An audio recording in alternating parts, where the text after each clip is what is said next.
Welcome back, everybody. Today I want to talk to you about the importance of the Christian churches and churches of Christ. That is the restoration movement. That is a movement to restore New Testament Christianity back to its original intent and purpose found in the New Testament. Now, I am an Army chaplain, and I represent my endorsing agency, which is the Christian churches and churches of Christ. And I want to talk to you just a brief moment about that movement and what I represent and why I love being a part of the Christian churches and churches of Christ. First of all, it's affiliation. The Christian churches and churches of Christ is a movement to restore New Testament Christianity, thus the term restoration movement.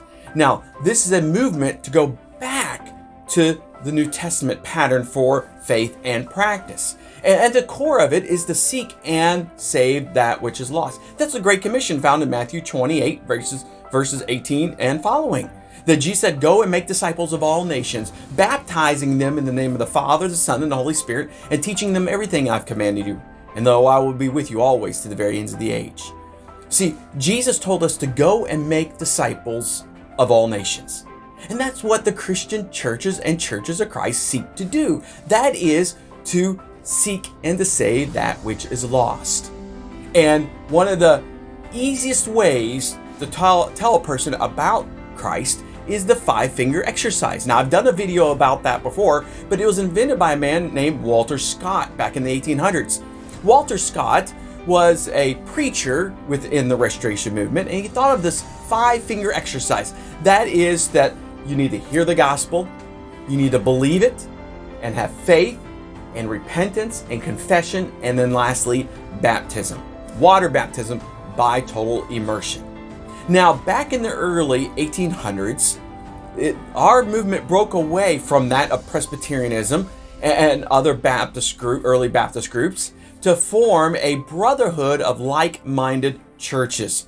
That is to break away from denominationalism and to form a body, just more or less a group of Christians just to follow what the New Testament teaches.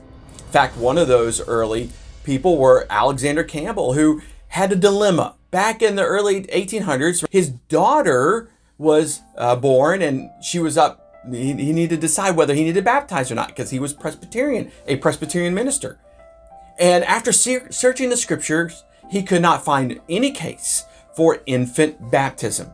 But what he did find is believers' baptism. Acts 2:38, where Peter tells the crowd, "Repent and be baptized." He's not telling that to a child or an infant. He's telling it to adult believers, "Repent and be baptized for the remission of sins," the forgiveness of your sins, and you'll receive the gift of the Holy Spirit.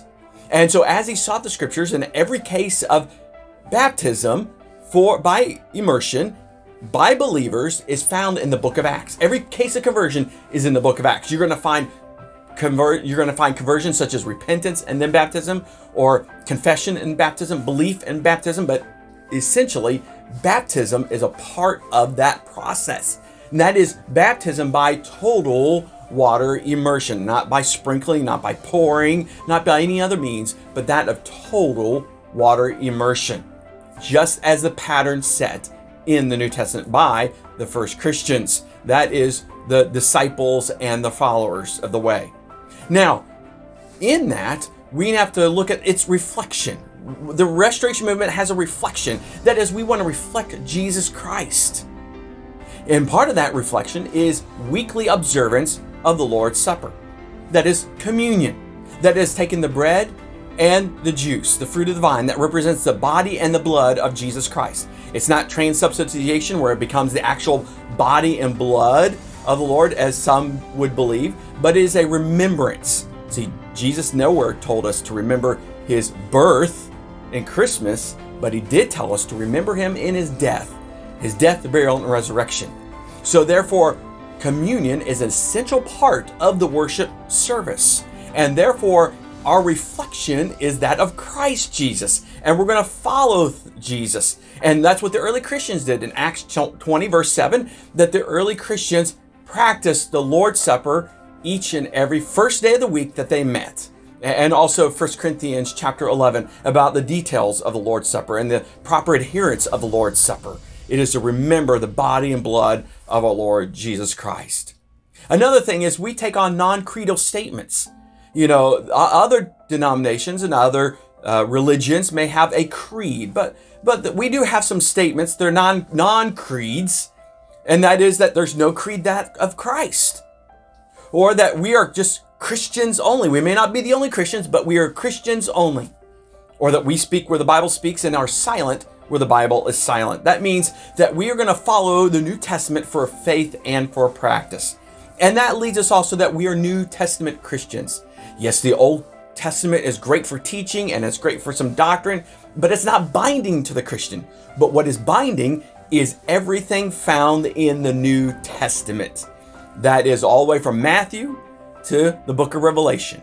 So we are New Testament Christians for faith and for practice. Yes, we will follow the Old Testament. We will follow the 10 Commandments. But Jesus even made those even harder when he says, if you look lustfully upon a woman and think lustfully in your heart, you've already committed adultery. So Jesus even put it to a different spiritual plane than just not committing adultery, as the 10 Commandments states. So we're going to follow the New Testament for faith and for practice. And we have a brotherhood of like-minded churches and Christians that we want to all fellowship together. And we don't have a denominational headquarters. There's no denominational headquarters in the Christian churches and churches of Christ, but we all teach similar things, but we're self-autonomous. Each church will not tell the other church what to do because they're self-autonomous. We have some very large churches in our movement. That is Southeast Christian Church in Louisville, Kentucky, which is excess of over 26,000 members. And there's some very small local churches. And we also have Bible colleges. I graduated from Johnson Bible College. Now it's called Johnson University. And there's others all around the country. We all teach like-minded things. We all think the same, following the New Testament pattern for faith and for practice. But we're all self-autonomous. We're not going to tell each other what we can and cannot do. So we don't have a denominational headquarters such as one denomination or another denomination. But we're like-minded Christians just seeking to follow in Jesus' footsteps every step of the way. And lastly, it's relevance. There is a relevance here today because most people today, as statistics will tell you, do not follow denominationalism.